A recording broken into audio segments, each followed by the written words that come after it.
Assalamualaikum Bede, selamat datang kembali di Guru Gembul Channel. Saya percaya apapun agama yang Baraya anut sekarang atau bahkan ateis sekalipun, dan dari suku apapun Baraya sekarang berasal, Baraya pasti pernah mendengar kisah tentang Adam dan Hawa. Dan Baraya juga pasti mengenal bahwa Adam dan Hawa mula-mula ada di sebuah tempat yang namanya Taman Eden atau Surga Eden. Surga yang sangat indah dengan atmosfer yang sangat bersih, sejuk, dan bau kasturi. Kemudian tanahnya begitu suburnya sehingga ditutupi oleh rerumputan, tumbuhan yang sangat indah, bunga-bunga, dan pohon-pohon yang berbuah dengan sangat lezat. Kemudian di sana ada sungai-sungai yang mengalir dengan sangat indahnya, kemudian ada banyak hewan-hewan jinak yang berlalu lalang di sana, dan semua kriteria-kriteria keindahan itu ada di sana. Tetapi diceritakan bahwa Adam dan Hawa itu melakukan sebuah kejahatan sehingga dia harus terusir dari Taman Eden yang membahagiakan itu. Nah, para ilmuwan sampai sejauh ini mulai berpikir tentang di mana sebenarnya Taman Eden itu.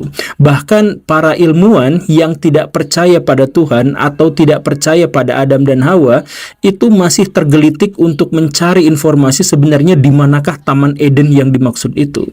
Karena gini Baraya, kalau misalkan orang-orang Islam, orang Kristen, orang Yahudi yang mempercayai kisah itu, ya selesai sampai di situ. Tetapi kemudian kalau orang-orang akademisi melihat ini sebagai bagian dari produk kebudayaan yang harus mereka pecahkan, bahwa walaupun kisah itu anggaplah keliru, tetapi inspirasi dari kisah itu pastilah bermula dari sebuah fakta. Karena sejauh yang diketahui adalah bahwa ketika kita berimajinasi atau kita menceritakan tentang sesuatu, maka pasti ada informasi dalam benak kita sebelumnya dulu tentang apa yang kita ceritakan atau apa yang kita imajinasikan. Kita bisa saja membayangkan tentang adanya hewan yang seperti Godzilla. Itu kan sebenarnya adalah hewan imajinasi.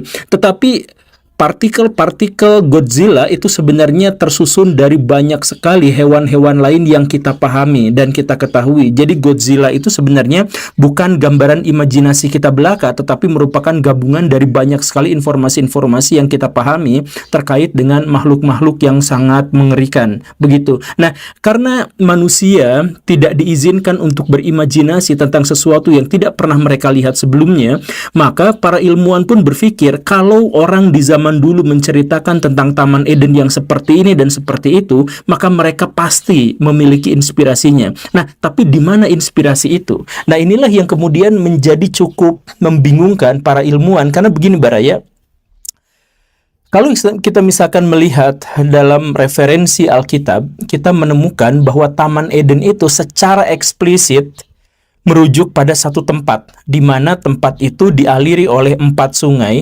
yaitu Efrat, Tigris, Gihon, dan Pison. Nah, Efrat, Tigris, 2 di antara 4 sungai yang dimaksud itu sudah disebutkan dan ada, dan sampai sekarang diketahui di mana di Irak ada sungai Efrat dan ada sungai Tigris. Maka kalau misalkan sejarawan mau mengambil jalan pintas untuk memahami di mana sebenarnya Taman Eden, maka mereka tidak usah berpikir jauh-jauh selain dari Mesopotamia itu, karena sungai-sungainya ada di sana, kan begitu. Nah, yang jadi pertanyaan dan menjadi masalah adalah diceritakan bahwa tanah itu sangat subur, tanah itu penuh dengan pohon-pohon berbuah dan berbunga, tanah itu penuh dengan hewan-hewan yang sangat jinak, dan udaranya sangat bersih dan sangat sejuk, dan seterusnya, yang itu tidak ditemukan pada gambaran apapun di wilayah Timur Tengah yang gersang itu. Bahkan di sekitaran Efrat, Tigris kita tidak menemukan ada tanah yang sesubur seperti yang diceritakan itu. Itu masalah yang pertama. Dan masalah yang lebih membingungkannya lagi adalah kalau kita menjadikan sebagai Efrat, Tigris itu sebagai acuan tentang di mana Taman Eden itu berasal, maka kenapa kita harus mengabaikan Gihon dan Pison yang juga dicatat dalam naskah itu? Kan Efrat, Tigris sudah ditemukan, oke lah. Lalu kenapa Gihon dan Pisonnya kita abaikan? Dan luar biasanya sampai sejauh kita ketahui sekarang tidak pernah ditemukan ada 2 sungai lain selain Efrat, Tigris di wilayah Mesopotamia. yang ditunjuk oleh para ilmuwan itu, dan bahkan tidak ada bekas sungai purba yang telah mengering di wilayah sekitaran situ. Maka ini menjadi sebuah pertanyaan. Oke lah, kalau Efrat Tigrisnya ketemu, tetapi kriteria tentang sebuah tanah yang begitu indah, begitu subur, begitu makmur itu tidak ditemukan di sana. Inilah yang membingungkan. Kemudian para ilmuwan mulai menyelisik. Di catatan Alkitab itu disebutkan bahwa ada satu sungai besar yang kemudian bercabang menjadi Efrat dan Tigris. Dari situ para ilmuwan kemudian memahami bahwa ini jangan-jangan di hulu sungainya. Dan benarlah ditemukan di hulu sungai Efrat dan Tigris, itu ada di wilayah Turki atau Armenia sekarang, itu tanahnya relatif lebih subur dan tanahnya dataran tinggi. Tetapi tetap tidak menunjukkan bahwa itu adalah kriteria Taman Eden yang dituliskan dalam Alkitab atau kitab suci yang lain. Jadi di sana itu, misalkan di wilayah hulu sungai Armenia itu kisaran dataran tingginya saja itu curah hujannya hanya sekitar 200 sampai 800 mm setahun saja. Itu artinya apa? Kurang dari 1/10 curah hujan di Bogor. Yang karena itu maka dataran itu walaupun lebih sejuk dan tidak menjadi tandus seperti gurun pasir di sebelah selatannya, tetap tidak menunjukkan itu sebuah hutan belantara yang sangat indah dengan pohon-pohon yang sangat besar. Jadi itu pun bukan di situ. Nah, jadi di mana? Yang lebih membingungkannya lagi adalah kalau misalkan kita menggabungkan informasi atau kriteria tentang Gihon dan Pison, maka kita bingung. Coba, Gihon. Efrat Tigris sudah ketemu, oke, anggaplah di Mesopotamia. Tapi Gihon di situ disebutkan bahwa sungai Gihon itu mengitari tanah Kus. Tanah Kus itu di mana? Tidak ada di Mesopotamia. Tanah Kus itu adanya di Afrika, di Ethiopia sekarang. Jadi tanah yang melingkupi sekitar wilayah Yaman Selatan dengan wilayah Ethiopia. Jadi tanah itu sebenarnya dialiri bukan oleh sungai, tapi oleh Laut Merah. Jadi apakah kalau Efrat Tigris itu di Irak, lalu kemudian Gihonnya adalah Laut Merah yang dimaksud itu? Saya pikir juga terlalu berlebihan kalau menyebut Laut Merah itu adalah sungai gitu, sungai Gihon gitu. Walaupun secara geografis letaknya memang di situ, tetapi itu terlalu besar. Jadi Laut Merah itu walaupun kelihatan di petanya itu garis gitu kecil gitu ya, tapi kalau misalkan Baraya ada di satu tepiannya, Baraya tidak akan melihat tepian yang lain karena memang jaraknya sangat jauh. Dan saya yakin manusia praaksara atau manusia yang sangat lampau juga tidak akan mengidentifikasi Laut Merah itu sebagai sungai, atau bahwa kalau misalkan di masa lampau itu bisa aja kecil, itu juga tidak, karena sejak dari ribuan tahun yang lalu memang ukuran Laut Merah tidak banyak berubah. Nah, cuman jadi membingungkan juga. Jadi Gihon itu di mana? Kalau Efrat Tigris di Mesopotamia, Gihon Pisonnya di mana? Gihonnya ada di atau mengitari tanah Kus yang itu ada di Ethiopia. Itu cukup membingungkan. Yang lebih membingungkannya lagi kalau misalkan Baraya baca Alkitab kemudian melihat karakteristik sungai Pison yang dimaksud di situ, yang disebutkan bahwa sungai Pison itu mengalir di sebuah wilayah dan membasahi sebuah tanah yang akhirnya menumbuhkan pohon-pohon damar.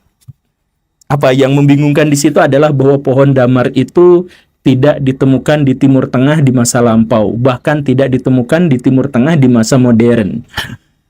Pohon itu adanya di wilayah Nusantara.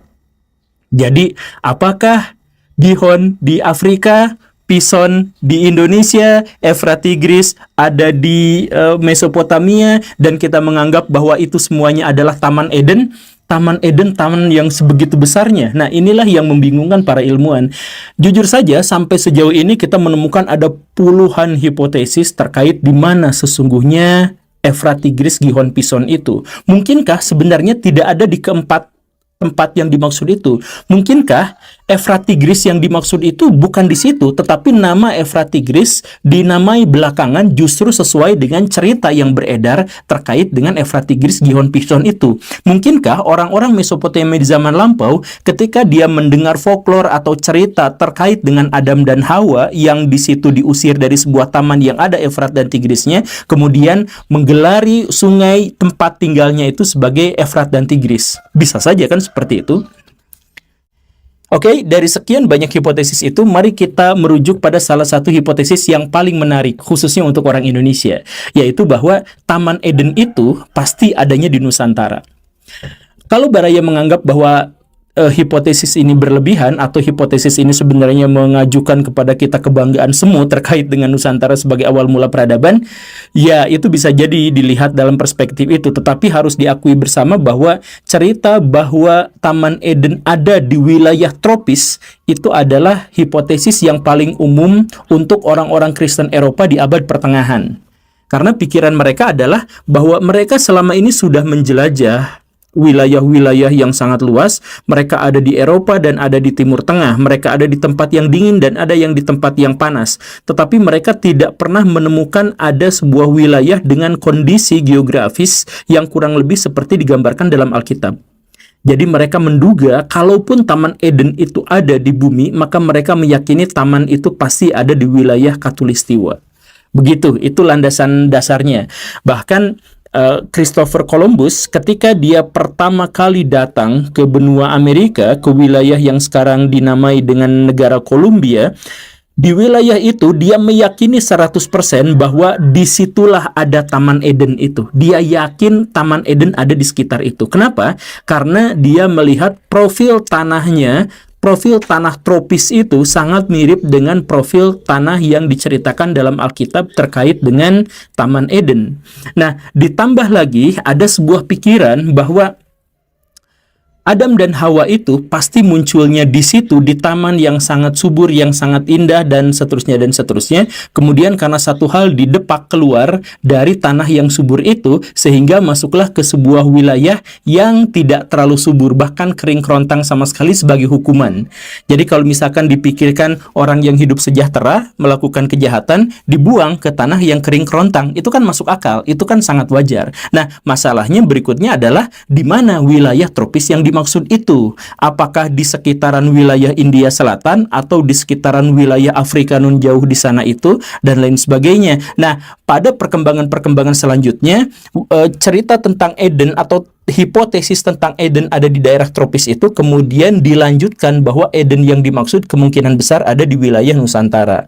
Orang yang mengemukakan hipotesis ini diantaranya adalah Pak Stephen Oppenheimer yang bahkan bukunya cukup fenomenal sampai diterjemahkan pula di Indonesia. Judulnya itu adalah Eden from East. Jadi bahwa Taman Eden itu ada di sebelah timur. Di mana yang dia maksud? Ya wilayah sekitaran Nusantara ini. Ada dia menyebut beberapa wilayah di Nusantara, diantaranya adalah Papua, kemudian Sundaland dan sebagainya. Dia membuat sebuah penelitian tidak didasarkan pada kepercayaan. Jadi maksudnya dia akademisi, dia nggak percaya tentang cerita Adam dan Hawa dan sebagainya. Tapi dia percaya bahwa wilayah Nusantara ini adalah awal mula peradaban. Dan kalaupun ada orang yang telah menceritakan tentang Adam dan Hawa, kisah tentang Eden, tentang banjir besar dan lain sebagainya, maka itu pasti berasal dari Nusantara. Apa alasan beliau mengeluarkan pernyataan yang seperti ini? Adalah karena selain cerita-cerita yang tadi disebutkan bahwa profil Eden itu presisi dengan apa yang menjadi gambaran geografis wilayah Nusantara, beliau juga melihat bahwa secara linguistik dan secara DNA, orang-orang tertua memang ditemukannya di Nusantara. Dan ditambah lagi, ini hubungannya dengan bencana besar di masa lampau. Jadi kalau misalkan Baraya memperhatikan kisah tentang Nuh, dalam pikiran Oppenheimer itu sebenarnya adalah kisah tentang saksi mata yang melihat mencairnya es di kutub utara dan selatan sehingga membanjiri lautan, sehingga daratan antara wilayah Kalimantan dengan Jawa dengan Sumatera itu terendam air. Nah, orang yang awalnya di Sundaland itu yang melihat dengan mata kepala sendiri tentang banjir yang begitu besarnya dan kemudian dia hanyut terbawa oleh perahu yang dibuatnya dan kemudian dia terdampar di satu tempat dan seterusnya, bagi Oppenheimer itu adalah cerita yang berasal dari orang-orang Nusantara ketika melihat zaman yang berubah, zaman yang melihat bahwa awalnya perkampungan, kota-kota yang tiba-tiba ditenggelamkan dan berubah menjadi lautan, Selat Malaka, Selat Karimata dan lain sebagainya, Laut Jawa dan sebagainya. Di situ pusatnya.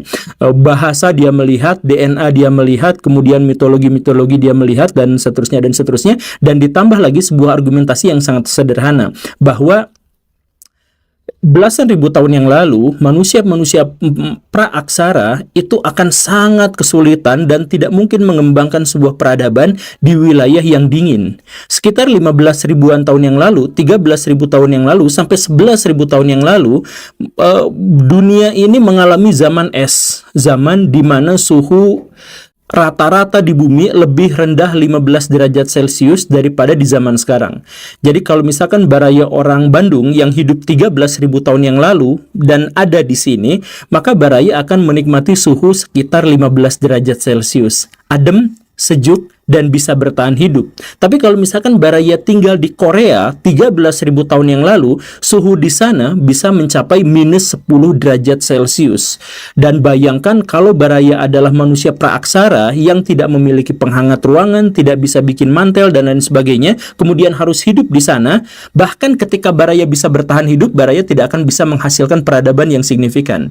Karena itu, Oppenheimer dan para ilmuwan yang lain berpikir bahwa hanya wilayah-wilayah tropis saja yang memungkinkan untuk menopang kelanjutan kehidupan manusia pada waktu itu. Dan kemudian ketika iklim berubah, ketika zaman es berakhir, lautan kemudian meninggi, orang-orang dari Nusantara ini tersebar, terdiaspora ke seluruh dunia, termasuk ke wilayah Mesopotamia, membawa cerita tentang Taman Eden, membawa cerita tentang manusia-manusia pertama, dan membawa cerita tentang banjir besar. Itu adalah hipotesis yang cukup menarik. Jadi Taman Eden bukan di Mesopotamia. Efrat dan Tigris itu adalah nama yang disematkan belakangan ketika orang-orang punya memori kolektif tentang apa yang pernah dilakukan oleh nenek moyang mereka, atau yang nenek moyang mereka identifikasi sebagai sungai-sungai itu.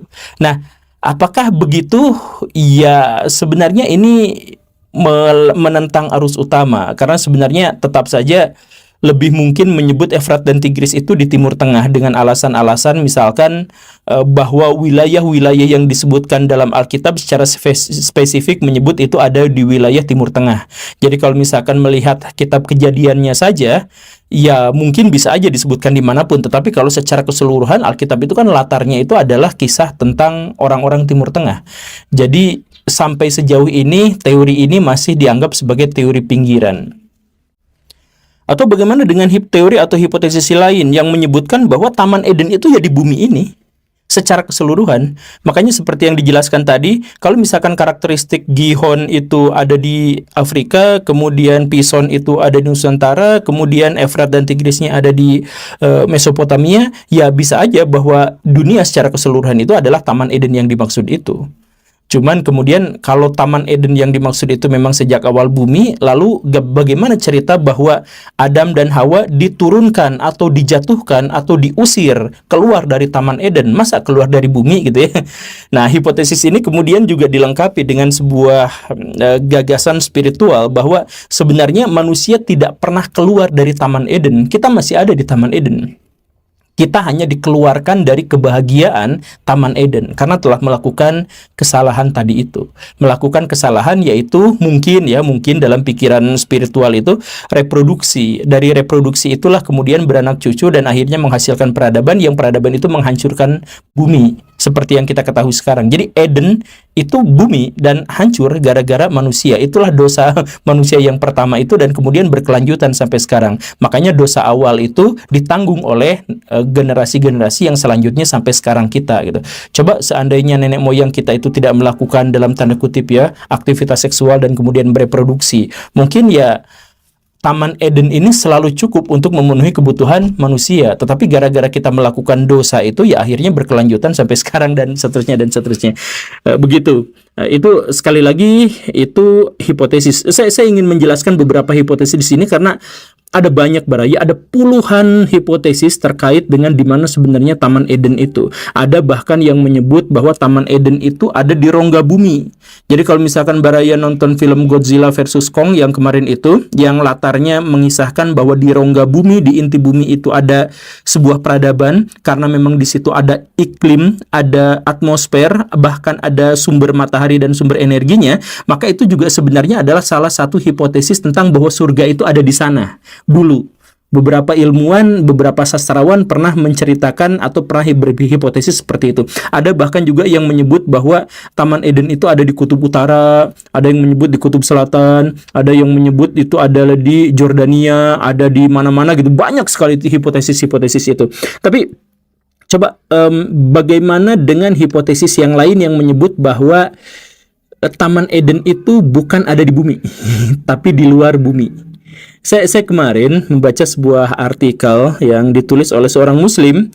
Saya melihat itu seorang Muslim karena memang selain namanya Islami juga referensi-referensinya Quran dan Sunnah itu banyak sekali di situ. Dia berhipotesis bahwa sebenarnya surga Eden itu ada di planet yang lain. Nah, kenapa seperti itu? Karena digambarkan bahwa surga itu ada di langit. Nah, langit itu dalam pikiran dia, langit ke-1 itu berarti adalah galaksi Bima Sakti. Berarti ada di planet Bima Sakti tetapi di luar bumi. Begitu pikirannya. Kalau baraya melihat ini sebagai sesuatu yang receh gitu, setidaknya saya harus menjelaskan bahwa di tahun 80-an ini justru adalah salah satu teori alternatif paling booming. Ditandai dengan munculnya dua penulis yang cukup fenomenal pada waktu itu. Yang pertama itu adalah von Däniken. Dia itu adalah seorang yang menulis buku Chariot of God yang menjelaskan bahwa telah terbukti di seluruh dunia ada artefak, ada bukti, ada lukisan, ada peninggalan yang menunjukkan alien pernah datang ke bumi dan berinteraksi dengan manusia. Bahkan manusia itu menganggap mereka dewa-dewi. Bahkan manusia itu menganggap bahwa dewa-dewi itulah pencipta manusia. Jadi dalam pikiran von Däniken itu, jangan-jangan manusia ini adalah diciptakan oleh Tuhan. Tuhan dalam arti Tuhan menurut orang masa lampau, yang sebenarnya Tuhan yang dimaksud itu adalah alien yang telah merekayasa mereka untuk menjadi ada gitu. Nah, bahkan hipotesis yang lebih kuat lagi dan lebih populer lagi kemudian diperkenalkan oleh Zecharia Sitchin. Zecharia Sitchin itu membayangkan tentang adanya planet nun jauh di sana yang dalam periode tertentu mendekat ke bumi sehingga makhluk-makhluk dari sana itu datang ke bumi untuk menambang sesuatu, menambang emas hitam atau apa yang semacam itu. Dan ketika mereka datang ke bumi, mereka merasa tidak bisa beradaptasi secara cepat dengan iklim dan atmosfer bumi. Karena itu mereka menciptakan rekayasa genetik, yaitu spesies mereka itu dikawinkan dengan spesies Homo erectus yang telah ada di bumi dan akhirnya menghasilkan ras manusia modern Homo sapiens seperti yang kita kenal sekarang. Nah, jadi teori ini menyangkal teori penciptaan ala agama samawi dan menyangkal teori Darwin sekaligus. Kan dalam teori Darwin manusia berevolusi, tapi kemudian ada yang disebut oleh Zecharia Sitchin sebagai missing link gitu kan, hilang. Jadi dari manusia kera ke manusia modern itu di mana hubungannya? Nggak ada hubungan turun-temurun itu, nggak pernah sampai sekarang ditemukan itu. Makhluk transisinya nggak pernah ditemukan dan sebagainya. Ini argumentasi dia gitu ya. Nah, jadi yang sebenarnya adalah Homo erectus dengan makhluk dari planet yang lain itu dikawin campurkan, kemudian menghasilkan spesies yang kemudian kita sebut sebagai spesies manusia. Maka spesies manusia pertama yaitu Adam dan Hawa itu ditempatkan di planet sana itu, tapi disesuaikan situasi kondisinya dengan bumi sedemikian sehingga akhirnya manusia-manusia itu bisa dikembangbiakan di bumi. Tapi kemudian entah bagaimana ceritanya, spesies-spesies alien yang menjadi Tuhan kita itu mengalami kehancuran atau kepunahan atau apa dan sebagainya, sehingga tersisalah makhluk hidup yang namanya manusia yang bertahan di bumi sampai sekarang gitu. Jadi kita adalah hasil kawin campur antara alien dengan manusia purba gitu. Dan Edennya itu berasal dari planet yang lain yang kemudian dikenal sebagai planet X atau planet Nibiru gitu, dan makhluk yang dimaksud itu disebut sebagai Anunnaki dan seterusnya dan seterusnya. Saya bilang ini adalah teori yang cukup populer atau hipotesis yang cukup menggelitik karena bahkan ketika saya tadi mengatakan itu adalah teori yang booming tahun 80-an, sampai sekarang teori itu masih dipakai. film Marvel khususnya pada bagian Celestial, Eternal dan sebagainya itu terinspirasi dari kisah dari Zakaria Sitchin dalam memahami Taman Eden dan Adam dan Hawa itu. Begitu. Makanya Baraya nonton Avenger, nah itu Baraya itu nonton itu sebenarnya adalah hipotesis tentang Adam dan Hawa dan hipotesis tentang Eden gitu. Dan wah, tapi tetap aja itu melucu, gak ada teori-teorinya, itu mah cuman imajinasi aja, cocok logi aja. Oke, tapi juga ada ilmuwan juga yang menyebut, ini ilmuwan ya Baraya, dokter spesialis pula. Dokter spesialis pula ini membuat sebuah buku kemarin itu judulnya judulnya saya lupa, tapi isinya adalah menceritakan bahwa manusia ini sebenarnya adalah alien dan bumi ini sebenarnya adalah planet yang tidak diperuntukkan untuk manusia tapi hanya untuk buangan, hanya untuk penjara saja. Dokter yang dimaksud itu namanya adalah Ellie Silper yang di beberapa episode juga pernah saya jelaskan di masa lampau. Dia itu dokter spesialis dan dia melihat bahwa tubuh manusia itu secara genetik tidak berkesesuaian dengan iklim di bumi. Misalkan kulit yang terlalu rentan terhadap sinar ultraviolet di bumi. Kemudian sakit punggung, kemudian betapa sulitnya melahirkan. Manusia itu kan sulit melahirkan sampai dalam kondisi alamiah itu bisa berdampak terhadap kematian ibu kan sebenarnya dalam hal ini. Jadi kok bisa manusia yang sangat berisiko terhadap reproduksi justru bisa bertahan? Karena sebenarnya manusia itu bukan lahir di sini, bukan berevolusi di sini, tapi berasal dari planet yang lain. Cuman planet itu kemudian ada sebuah peraturan yang dilanggar, nah kemudian orang-orangnya dibuang ke sini, si pelanggarnya dibuang ke sini. Dan setelah pelanggarnya dibuang ke sini itu ya akhirnya beranak pinak menjadilah kita sekarang gitu. Ini bisa diartikan bahwa Adam dan Hawa ada di sebuah taman yang namanya Taman Eden atau planet Eden dan dia melakukan kesalahan, sejumlah kesalahan kemudian dibuang, diturunkan atau diusir ke bumi sehingga beranak pinak seperti sekarang. Iya, bagaimana menurut Baraya, di manakah Taman Eden yang sesungguhnya? Kalau misalkan yang orang-orang Islam, sebenarnya mereka lebih cenderung ini menganggap sebagai sesuatu yang spiritual atau mistik gitu. Sesuatu yang di luar nalar, di luar logika manusia. Jadi, kalaupun memang ada Taman Eden, seperti yang dijelaskan dalam Ibnu Katsir, yaitu ada di langit, ada di tempat yang gaib, ada di luar sana, di luar jangkauan kita dan bukan ada di bumi ya, walaupun ada beberapa muslim yang menyebut bahwa itu surganya adalah surga di bumi karena ada ujiannya, kemudian ada hukumannya, kemudian ada pohon terlarangnya. Kan itu nggak mungkin kalau misalkan sekelas surga itu karakteristiknya seperti itu kan nggak mungkin. Jadi ada segelintir kaum muslimin yang menyebut bahwa Eden itu ya di bumi, tetapi Muslim arus utama menganggap bahwa Eden itu ada di surga, di langit yang tidak terjangkau, gaib, itu tidak dicapai oleh logika manusia dan seterusnya dan seterusnya. Jadi Baraya setuju yang mana tentang Taman Eden ini? Saya persilahkan Baraya untuk kembali berpikir sendiri-sendiri karena biasanya saya memang tidak menyimpulkan akhir video. Terima kasih karena sudah menyimak. Saya Guru Gembul. Assalamualaikum warahmatullahi wabarakatuh.